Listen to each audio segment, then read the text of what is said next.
Hi, and thank you for tuning in today. My name is Kate from the Women's Collective, and today I have the beautiful Amber with me. Um, Hello. um, Amber has so many cool elements about her. She has an Etsy shop, which the link for that is down below. And on there, she sells dream catchers. You are so creative. I'm really jealous of your creativity. Thank you. And not only that, but you actually have a really cool story about how this all came about. Um, and you've spent some time overseas as well, which is a lot of your journey of how you've gotten here. So would you mind telling me, first of all, where the idea of the dream catchers kind of came from? The dream catchers. Okay. Yeah. Yeah. Firstly, thank you for all that you just said. That was so lovely. So the dream catchers, I am a massive lover of the earth, I guess. I love kind of recycling things. I'm a huge advocate for the environment.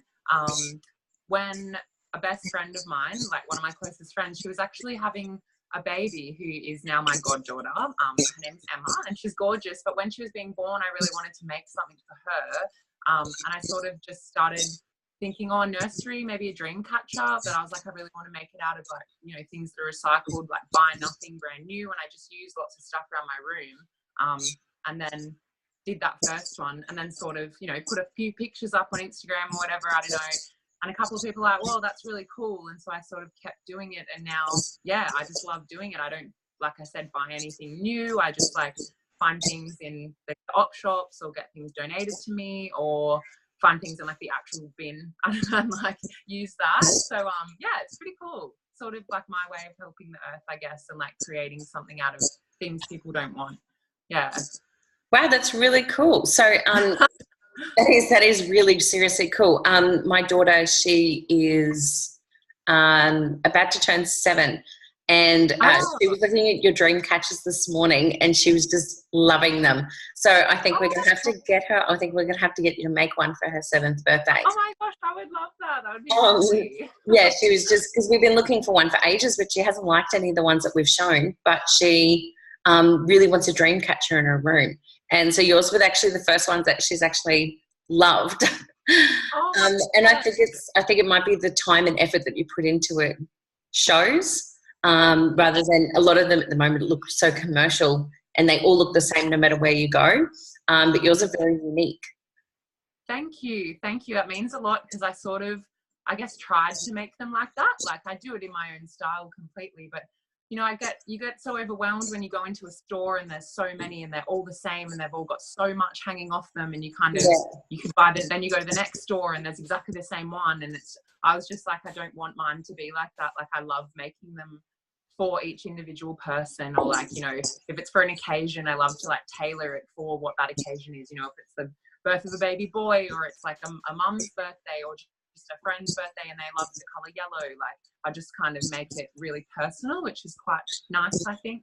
I love getting personal gifts, so I love making other people feel special. Yeah, that's really nice. Thank you. And so you do drawing, you do lots of really cool stuff, but I really liked your blog. So in the Tea Change, you are so raw and authentic in that, and it's so refreshing to read that you just go in there.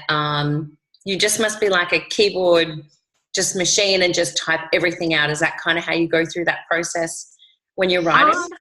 Yeah, pretty much. Hey, and it was the same in school. If I had to write an essay, I'll literally write 20,000 words, and then I'll condense it to 2,000, and it just makes it, you just kind of get everything in. So with my writing, I kind of write snippets here and there. I've always got a journal with me. I'm always jotting down thoughts, and then somehow, this thought will sometimes link with this thought, and I'm oh wow, I'm getting an idea for a piece out of that.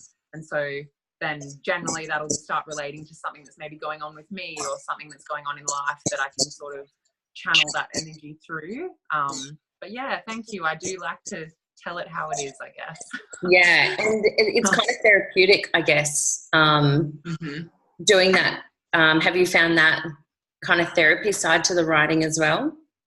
Definitely. That my whole blog basically came about at a time where I was going through some therapy for an issue, which I go through, like I speak about it on my blog. And yeah, it really helped me. Even just like getting that off my chest into the world just helped me heal, I guess. And then, like you said, it's very raw and authentic, so it helps other people heal. Like the amount of people who kind of related to it and let me know that it helped them in some way, like, was again therapeutic for me, because I'm like, wow, like something I'm healing from is helping others. Yeah, so that's really cool. Yeah, because we kind of tend to walk around very closed off, and it's really easy in the world of the way that technology is at the moment to kind of not have too much to do with other people, even though social media is so heavily built around other people. But it's really easy to kind of lose that authenticity. So, you know, for you to go out there and to do that kind of brings people together and is, you know, it, for me, I was reading it and, you know, I've been on my own personal journey as well. So for me, reading that and reading about your laws of the universe and your neuroplasticity and changing your brain, it really makes a huge difference. And going I literally just got goosebumps all over me when you said that. Yeah, well, it is incredible. And like I watch my little kids and you got to be in the right state. Like I find as a mum and as a woman, we can really control the emotions of people around us. So we always need to be really aware of, you know, something that could be going on internally, but we need to shift that to, because I find that I can change the mood, whether the kids are in a bad mood, I can put them back into that good mood quite quickly. But also roles reverse, if they're in a good mood and I'm not, you can just watch the whole family go down with you. And I think women are really powerful in that way, that we, you know, have to be really mindful of what state we're in and how we're functioning and careful of how we're using our brains and how we're showing up in the world on a day-to-day basis. Can't be perfect all the time, but definitely on a day-to-day basis, you know, yeah, kind of showing up in the world in that higher state, in that higher vibration. Yeah, definitely. And like what you just said about affecting other people, like sometimes it can literally just be as simple as, you know, you're with someone, maybe they're in a not so great mood, and you know, the energy's not feeling right. You just taking a step back and kind of like shifting your own inner thoughts, you can literally watch the whole person and the entire energy just change into a more positive one. Like you don't even have to say anything. It's just like what you're putting out is going to change the whole situation. Yeah, that's cool. So it's very powerful. So what do you do on a day-to-day basis? Like what's your kind of normal life look like? In terms of energy, or like things that I do, or a bit of both? A bit of both. Yeah. So at the moment I am working at a cafe. So that is my kind of full-time job. So I'm going there, you know, 5 days a week, doing the full-time thing, which is epic. Like I really love what's the word? I love communicating with people basically, and like having positive impacts on people. So I find that working in a quite an easy job, I guess, and being able to do that is really cool. So that is kind of, you know, helping me live, helping me save money, doing that. I around that do like my creative work, my like dreamcatchers and watercolors. Kind of just a bit of writing. I'm sort of just trying to build that up, I guess, a bit, and just make sure that I'm putting energy and effort into those things to kind of keep my own brain, you know, healthy and moving, and like keep my emotions afloat. In terms of like energy, like love my yoga. I live near the beach. I like always need to go down to the beach generally most mornings. It like really centers me with myself or with friends or just with whoever. That's kind of what my life looks like at the moment. So it's obviously got its like more intricate areas and whatnot, but that's the general outline of me at the moment. Do you have like a morning ritual or a morning routine that kind of sets you up to be in that great place for the rest of the day? Do you have anything like that? Yeah, definitely. So when I wake up, generally, like if I'm, you know, doing my morning routine on point, I will get up, like have a massive glass of water, generally like walk down to the beach for sunrise, and maybe like just watch it, but I'd prefer to maybe go for like a little jog along the beach and watch it while I'm having a run. Like I feel like that the fresh air just like really kind of gets me moving, like gets my brain going, and I just feel so refreshed. I'll usually come back upstairs and I will make like a pot of tea or have a cup of tea, maybe do a bit of journaling, maybe a little bit of painting before work. And that I find really like just sets my day on such a good note. Like maybe a little bit of yoga here and there, a little stretch. Those like simple things for me are just so beneficial. It's crazy. Oops, sorry, I'm just changing this. Oh, there we go. Okay. Yeah, no, that's the perfect way to start a day. I really could not think of a nicer way to start every day, especially where you are. Like you're down on the Gold Coast, which on the Gold Coast. I'm just over the border over at northern New South Wales. Whereabouts are you living? I'm at Benora Point, but Okay. we go to the kids go to school at Kingscliff.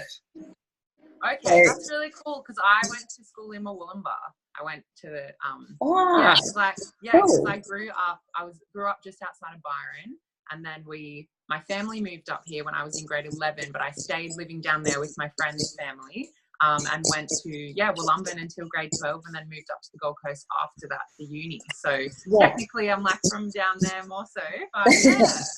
Yeah, I grew up in Brisbane, but we came here for holidays every year without fail for Christmas holidays, and like the whole family is packed up. I've got my mum and dad down here, and then we moved down here not long after them, and then my mother and father-in-law have moved down here. So we've literally, and my brother's just bought a house here, so we've literally just moved. Oh my gosh, that's so cool that you've all come down here. That's awesome. Yeah, it is really cool. Yeah, nice. Yeah, but I couldn't live anywhere else now. Yeah, but travel's a big thing on our list to do with the kids. And so you talk about your travel and what you got up to. So you were in London, were you? Yeah, so in 2014, in June 2014, I went on I had like the 2-year visa for the UK, that kind of thing, and I went, did like 2 or 3 months traveling throughout Europe, and then I went to visit a friend. It was like the classic story, like I had no money left. I was like, oh my God, should I go home? Like, I don't want to go home. Like, I need to stay and, do it, like make it work. So I went to stay with a friend in the north of England, near a place called Harrogate. So it's quite like, a lot of people I met were like, how the heck did you end up here, basically? Like, no one sees an Australian here, but I went to visit an Australian friend and ended up staying there for 2 months, which was like incredibly soothing. Like the little village was like, 10 houses, a little pub, like it was beautiful. Yeah, and then I saved money there and moved to London for 10 months, which was awesome. Like London's a pretty cool city. I think I need the sunshine a little bit more than what was there, but that's pretty natural, I think, when you're like born and bred on this part of Australia. Yeah. And then, travelled again around Europe for like 4 months and ended up coming home at the end of 2015, which was awesome. So, that was if anyone's watching this and they haven't done it, I highly recommend you go travelling because it's awesome. But it was quite a growing experience, I think, like a really personal thing for me. So, it was cool. Yeah, nice. And then from England, you then went to Nepal. Yes. So tell me about how you kind of led to making the decision to going to Nepal. Okay, so it's funny how literally everything in your whole life flows together. Like, it is crazy. So it was, when was it? It was like the end of 2014, and I was in London. It was winter. I was like depressed as all hell. Like, I could not function. I remember like I was sitting there on my bed. I was living in a hostel in a room with like 4 other girls or 3 other girls. One of them, I would just like to shout out Courtney. She's amazing. I hope she watches this because she literally changed my life. But I was sitting on my bed and I was like, holy hell, like, what do I want to do in my life? Like, I'm so lost. And I was like, I love tea. I want to work on a tea farm. And so I literally just Googled like volunteer on a tea farm, and this one came up in Elam in Nepal. And so, yeah, that was in 2014. I was like, I'm going to go there. I don't know when, I don't know how, I don't know why I need to go there, but I'm going to go there. And then, like I kind of explained on my blog, after that period, I went through like a really heavy eating disorder. And kind of, like I say on my blog, having a cup of tea for me is something that like, so if I was thinking, oh, I don't want to eat any food, or I'm scared of food, or whatever I was thinking, I would just go, no, step back, have a cup of tea. It's going to help you. And it really like pulled me out of a dark space. So coming towards the end of that therapy and like the end of that journey, everything sort of fell into place. I was working for a really beautiful company. Everything was sort of pointing towards, you now have the financial freedom and the opportunity to do some traveling. And I was like, it's time. Like, I need to go to Nepal. I need to go work on this tea farm. I need to like cleanse myself of this energy that's been hanging around me for the past 2 or 3 years. So yeah, literally I spoke to someone about, mentioned Nepal in a conversation, and they hooked me up with some volunteering. I went to the tea farm, I did a trek, and like, I've never, it honestly changed my life. Like, I'm still me, but I just feel like I went up in like my state of being and my consciousness and my attitude about myself and life and my You changed your frequency. It was literally honestly crazy. Like, I would recommend that country to anyone. But for me, yeah, like a really personal journey, like being on the tea farm, and, you know, the tea change for me is that state of like using that thing that I love, which is tea, to help me out of a bad place. So for me to go to the tea farm and learn how it was made, and like be around people who were so passionate about it, and just drink it every single day, like it was water, like it was just absolutely incredible, basically. Yeah, so that was pretty much how it all came together. And it's just bizarre. Like, I just think about being in London and being like, I'm going to go do this, I don't know why, and then falling into that next stage of my life, and that being what is going to help me out of it. Like, it just still blows my mind that it happened like that. Yeah, because when you really put something out there, and you're aware of how much the universe can connect the dots for you and bring things together and pull you together for things. Because I've had a few things happen like that in the last couple of years, where I still now, the biggest one that happened was about 2 years ago, and I still now have to stop and go, whoa. And as soon as I feel like I'm going off path, I'm like, yeah, but that all connected me right to here, to where I am now. So whatever's going on right now can't be as bad as I think, because it was complete. It's almost like a universal design that's brought me right to this point. Yeah, so, definitely. Oh, sorry, you go. No, you go. I was just going to say, like, it's what you just said about like things not being as bad as you think. Like, if you step out of it and kind of like look at your life as an overall situation, you go, hang on, like, this is all happening for a reason. I just totally don't know what the reason is yet, but it helps you just have such a better perspective on it. Like, it kind of removes the crazy bad emotions from a situation, because you're like, no, like, I just need to work through it, and everything is temporary. Like, it's all going to connect up eventually. And then I'll understand what's going on.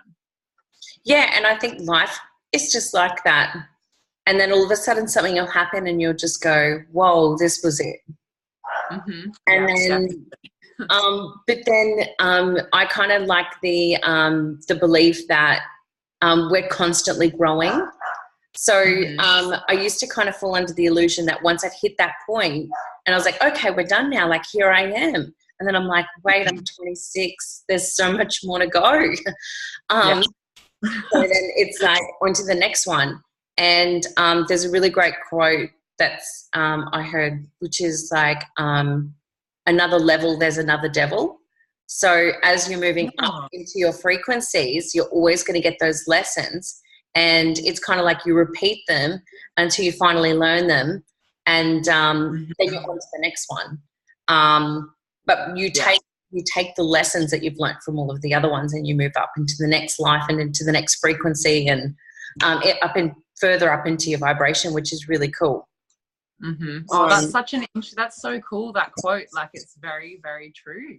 Yeah. Like, I feel like over maybe the past you know, year or so, like there's been a few things going on in my life that I really had to go, what is the lesson here? And like I had to get really deep into my inner self and go, what is my lesson? What is, you know, another person's lesson? Like what is our lesson in these situations? And once you do, you're like, holy shit, basically I can now like let that go and move up in myself, which is really cool. Yeah, I heard of the 7-year cycle. Have you heard of that?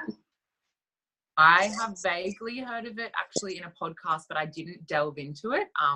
Yeah, do you know a lot about it or much about it? Not a huge amount, but I did a couple of like neuroplasticity type workshops last year and the year before.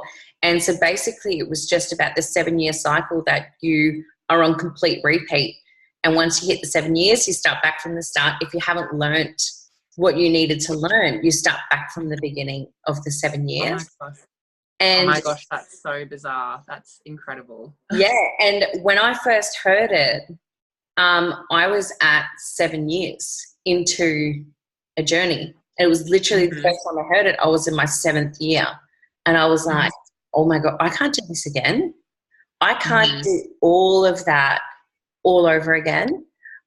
So I really had to learn how to start stepping out of my comfort zone. And if I don't create my own challenges in life, if I don't come up with those and create those, then the universe does it for me, and I never like their challenges that they create for me.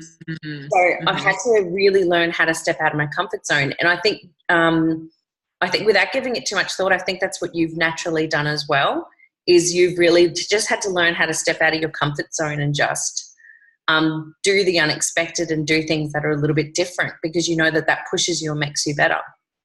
Yeah, definitely. And I'm not even joking. Probably like to the day, today and yesterday is my 7 years. Like no word of a joke. Like I've honestly, it just all kind of clicked in my brain. Like say it's 2019, 2012, like a certain part of my journey started. And I feel like over maybe the past few months, I've sort of been cleansing the last parts of that journey. And like, yeah, literally to yesterday, today, like I'm like, okay, that is cleansed. Like that is done. That's crazy. Oh, wow. That is crazy. I'm glad I brought that up. When you said, oh, this is the first time I heard it was pretty much my 7 years, I was like, holy hell, me too. What's going on? Yeah, that's really crazy. Yeah, that's cool. I actually would love to like even look further into that. Like it's really cool. Like I wonder how many people, you know, who might watch this will be like, oh my gosh, like that relates to me as well. And yeah, it's cool. Yeah, we had so many, like my husband and I, and then like because we became parents when we were really young. So we had huge universal lessons just thrown to us, just left, right and center. And I had to, when I heard that 7 year, I was in a really weak, disempowered spot in my life. We had done a lot in that 7 years. We had bought a house, gotten married, we had 2 kids, and everything was kind of on the way up. And then I just hit this glass, you know, it was just I hit the glass ceiling and I couldn't push through that. And that just felt so disempowering. I didn't know where next. And then kind of had to force myself to make those steps forward really slowly. Felt like I had weights on my legs. And start making those challenges and admitting defeat to certain things, because I just couldn't carry that last 7 years back into this new cycle. So I'm 2 years into this new cycle and still learning, still going, nope, stop. That was the last cycle. You've moved on from that. Keep going. Just hang around, keep going. Oh, I just got goosebumps. What you just said, like, you had to admit defeat, like that is so ridiculously powerful, like, and empowering. Like that is just, so many people can't do that, which is, you know, everyone's on their own journey, but like the second that you go, I actually can't do this anymore, or I need help, or I don't want to continue down this path, or like, please universe, just like give me what I need. It all sort of starts to fall into place because you've acknowledged that you you don't want to be in that state anymore. And like, that is just so incredibly powerful. I know it might sound weird, but I'm so proud of you for doing that. That's really amazing. That's so cool. I was really proud of you when I was reading all your blogs this morning. I was like, this girl is amazing. Oh, thank you. Thank you. You know, it's funny because maybe over the past year or so, I fell out of my writing a little bit, and I really kind of got caught up in a few personal issues and kind of, you know, was putting a lot of energy into other people's journeys rather than focusing on myself. And I really lost what I was trying to do with it. And I kept thinking, like, what is my blog even for anymore? Like, who am I trying to help? Like, who am I? What am I doing? And like, even then having sort of you pop into my life and a few other people being like, hey, this stuff's actually really good and meaningful. And now I'm kind of like, you know what, it is. And I completely, you know, want to continue doing it because I do think it's really powerful. So it's nice to have that acknowledged. Like, I thank you so much for that. Yeah. And that's really funny that you mentioned about other people, because I really had the same experience. That's where I had to kind of realize whether it was me trying to help people that really just didn't want to be helped. That I was reflecting my own journey onto their situation and going, no, because you need to change because so do I, and just trying to drag people along with me. And that was really what I had to let go, a lot of that as well. And I think you'll like this. Someone, one of my great like mentors last year told me that when you're like working out, say you only work out one arm, the other arm naturally gets 30% stronger. So if you just go to the gym and you just work out one arm or one leg, the other one naturally grows 30%. So stop worrying about everybody else in your life, because just by you growing and by you changing, everybody else in your life will change 30% with you. So you don't have to worry about dragging people along. You'll naturally do that for them while you're healing yourself and while you're taking yourself through that journey. And I was just like, oh, okay. That was such a relief for me, because I realized that by not fixing, I don't like that word, but by helping myself and by treating myself better, I could actually help everybody else around me. And that's been a really big part of my family in the last 12 months as well, is that kind of ended 2017, started 2018, I kind of put the stake in the ground and was like, no, mum comes first, and that kind of led to the best functioning that we had been as a family for a really long time, when I just went, nope, I can't do that because mummy needs to do this. And then with our extended family as well, going, nope, I can't do that because I have to come first. And it's really funny, the view that we have on being selfish, because now the way that I view being selfish is when I'm selfish and I'm pouring into my own cup, if I pour enough into my own cup, I have an overflow, rather than giving everybody a little bit and no one really getting the best of you. 100%. Yeah, we really do give our best selves when we look after ourselves, which is completely not what we've learned. It's like if you put yourself first, you are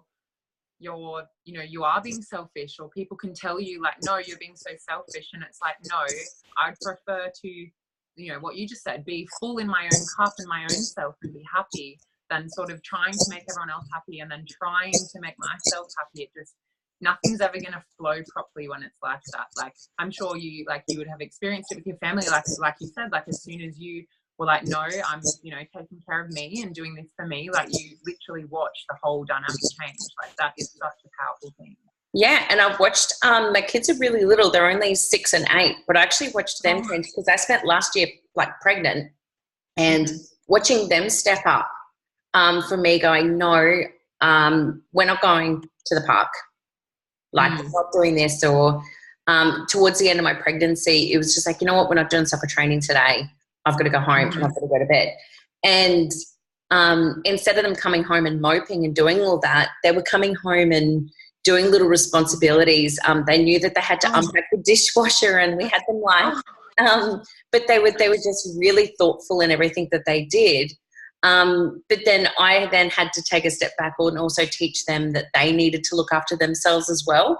So it's been a really cool journey last year. I just loved last year and the process that my whole family went through of everyone needing to learn how to look after themselves and then collectively looking after each other.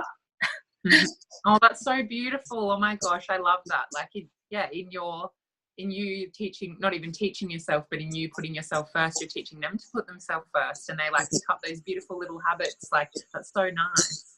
Yeah, because sometimes they just don't want to play with each other and the other one gets upset and your first instinct is to kind of go like, no, you have to play with each other. Like, you know, but last year I kind of stood back and was just like, you know what, I think Cooper, which is our son, and I'd have to say to my daughter Abby, like, no, I actually think he needs time on his own right now. I don't think you can play with him. And she just, now that we're a year on through that, they are so open with their emotions. They're really cool, where they just go, no, I can't play with you right now. I need alone time. And they shut their door, they go into their room, but they come back out happier. It's like they really need that time to recharge themselves because they got a lot going on in their brains. Oh my gosh, that is beautiful. Like, that is such an epic skill to have for like young children, like to know when you have had enough of human beings for a sec, basically, and you need some recharge time. Like, even people our age don't even know how to do that. Like, it's just so incredible that you have taught your children that. It's beautiful. Yeah, my daughter likes to ring it. She really likes to take advantage of it. They'll be, you know, a couple of minutes now into like doing the little jobs that they've got. And I'll catch her lying on a bed and I'll be like, what are you doing? She's like, I just need to relax. I just need to relax. And I'm like, yeah, you do, but, we also need to clean the house right now. That's so fun. Milking it. She does like to milk it. That's funny. Thank you so much for jumping on this call with me today. I have learnt so much just by jumping onto your blog, reading that, getting to know you a little bit, and then really listening to you today. You are just such I think there's more people kind of leaning into this way. So to have you out there really loud and proud about, you know, the not so pretty parts of life, and then how you also get yourself out of that and how you change that and how that doesn't have to become your identity. I think your work that you're doing at the moment is way more important than maybe you realize, or maybe you do know that, that you do know that it's really important. But I just wanted to mention that getting yourself out there is we need people like you definitely in the world right now. Thank you, Kate. That means so much. Like, that means a lot, because like I said before, I pushed myself down a lot last year, and I didn't speak my truth as much as I could have, and it's really important to me, and I really, I want to be able to help people like in whatever way I can. So I'm glad that people like you appreciate it. Thank you. I feel like honored to be here today. Like, I feel, I feel extremely special and like really happy that I can even share this message with you and other people, and just kind of get it out there. Yeah, no, thank you so much. Amber has a really cool little Etsy store. She's also got 2 Instagram accounts. She's got her personal one and a creative one. So down below, I've put the links to all of those. So go and check out Amber and all the cool stuff that she's up to, and maybe you can get yourself a very personal and beautiful dream catcher. Yeah, and you can help the world and have something pretty at the same time. Thanks so much for chatting today, and I look forward to chatting again soon. Yeah, definitely. I would absolutely love to. Thank you so much. Okay. Thanks. That's okay. Bye, Kate.